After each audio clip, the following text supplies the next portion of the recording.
Welcome to the Bible Forum. I want to talk to you tonight about new realities. This comes from ChristianHeadlines.com. We got a new president of these United States, and he has nominated a man to be the Assistant Secretary of Health at the Department of Health and Human Services. This man is a professor of pediatrics and psychiatry at Penn State and the Secretary of Health for Pennsylvania, leading that state's COVID-19 response.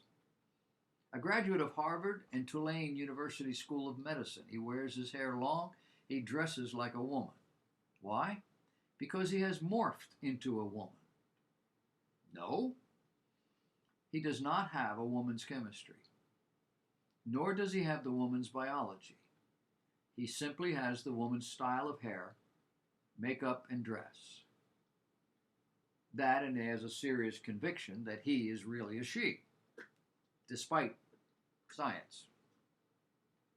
Her name is Rachel Levine, and President Biden has nominated it to be Social Secretary of Health at the Department of Health and Human Services.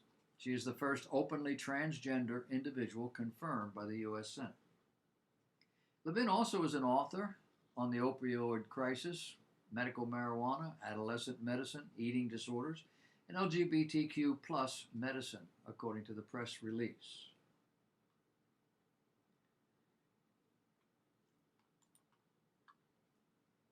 An article from WorldNetDaily.com talks about the new Facebook.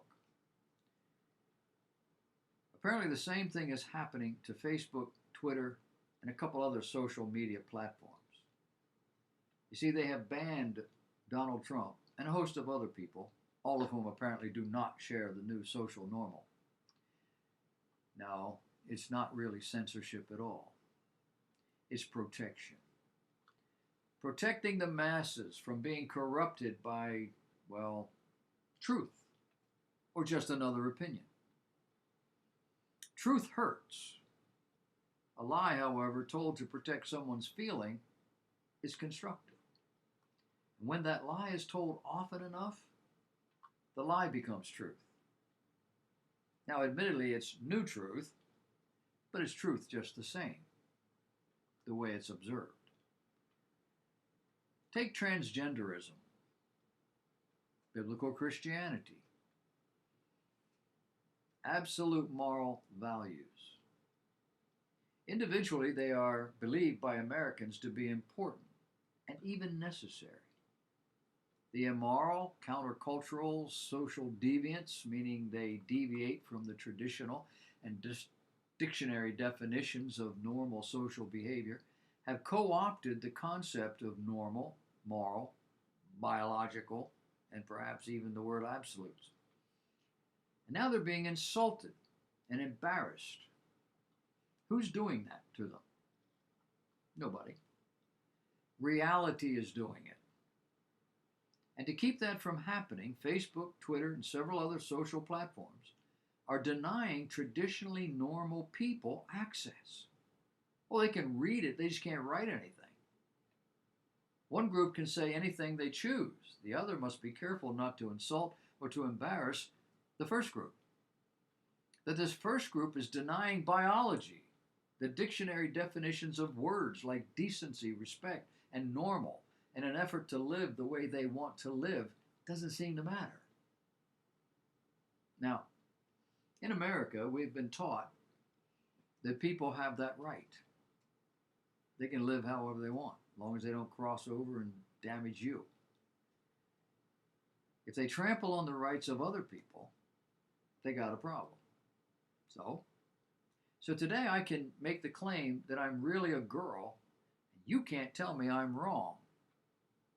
If you tell me that I'm wrong, you're trampling on my rights to be who I want to be, who I believe I am. If I make, however, the claim that DNA and chromosomes determine gender, which is what science tells us, has told us for millennia, I become the problem. And I will not be permitted to publish on Facebook, Twitter, whatever. Now, There are alternatives. One such is called USA Life. Founder and CEO Stephen Andrews said he decided to use his Silicon Valley tech leadership experience to launch USA.life after he saw Facebook block millions of people from getting his posts. Andrews believes Facebook lied to Congress about being a platform for all ideas since they restrict supporters of President Trump, Christians, and conservatives in general. Currently, Facebook blocks 99%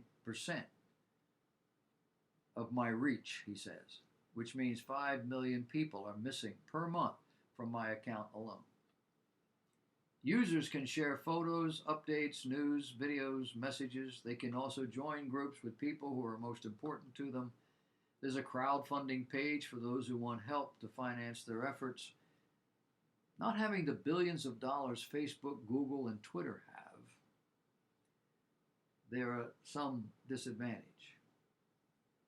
Did you know that Bill Gates now owns more farmland than any other human being in the country? Did you know that? What's that about? There's also a search engine. It's called 1776free.com. It's not up and running yet. They're still collecting donations to get it going. But more and more we're starting to see people in the conservative world starting to come up with alternatives to all of this social media that is under the control of people who really don't like what you believe. What are we going to do about that?